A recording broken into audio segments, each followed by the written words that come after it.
Butter, Crucifix, Gold.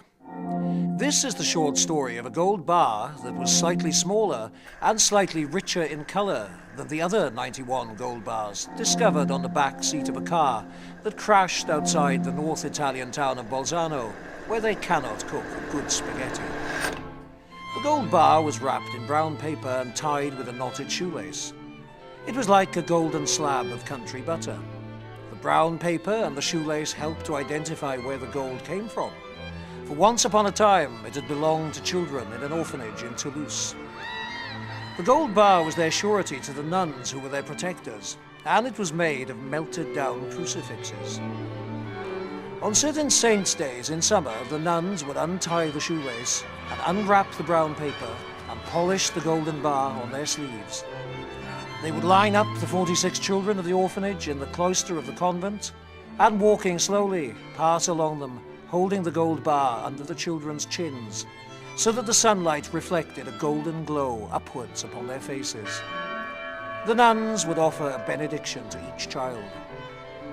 "There you are, Therese. God loves you, casting his holy light upon your cheeks and making you look so beautiful.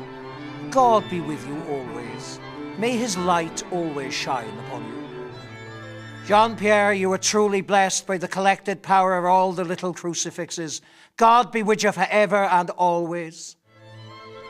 Therese's grandfather, tortured to death in a Marseille police station, had been accustomed to pick a buttercup from his garden and hold it under Therese's chin.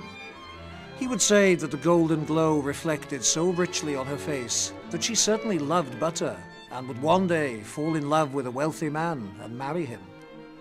Jean-Pierre's mother, blown into unrecognizable pieces by an explosion when he was 4 years old, had been accustomed to hold a slab of butter under Jean-Pierre's chin in exactly the same way as the nuns held their gold bar. She had said that because Jean-Pierre's chin shone so yellow in the butter's reflected light, he would grow up to be very lucky indeed. However, no luck, no riches, no love, and no marriage.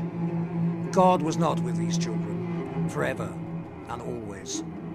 They were carted off to Lyon in a dirty lorry, put on a slow train and gassed at Dachau. Their corpses were burnt. They were Jewish children. They had no right to be in a Catholic convent, cared for by Catholic nuns, and bequeathed a golden bar the colour of butter, made of Christian crucifixes. Besides, what was all this? The confusion of faith and money, greed, butter, crucifixes, and superstition. German National Socialism would sweep away all such superstitions, forever and always. The golden butter bar found its way to Baden-Baden. From there it was taken to Bolzano, in a confused plan to hope to buy away a small Jewish girl, believed to be an officially recognized orphan, with an official German Aryan soldier for a father, and an official French Jewish cook from Vaux-le-Vicomte for a mother.